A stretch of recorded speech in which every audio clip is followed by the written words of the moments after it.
కటాక్షము చేత, అంటే ఆమె కడగంటి చూపు చాలు ఎంతటి ఐశ్వర్యాన్నైనా ఇచ్చేస్తుంది, ఎంతటి శక్తినైనా కటాక్షించేస్తుంది.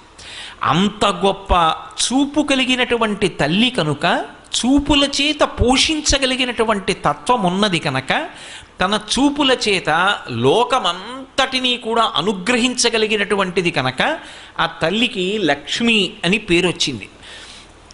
అటువంటి లక్ష్మి దృష్టి ఇప్పుడు కాదుట. అసలు ఎక్కడ ప్రారంభం అవుతుంది అంటే, ఈ శరీరంలోకి జీవుణ్ణి ప్రవేశపెట్టేటప్పుడే బ్రహ్మగారు మొట్టమొదట తల్లి వంక చూస్తాడు. ఎందుకని అంటే, చతుర్ముఖ బ్రహ్మగారు సృష్టికర్త. అమ్మవారి యొక్క చాలా శక్తివంతమైనటువంటి స్థానములు 64,000 శక్తిపీఠములు ఉన్నాయిట. ఈ 64,000 శక్తిపీఠములను దర్శనం చేస్తే ఎంత ఫలితం ఉంటుందో, అటువంటి ఫలితం 3 శక్తిపీఠాలని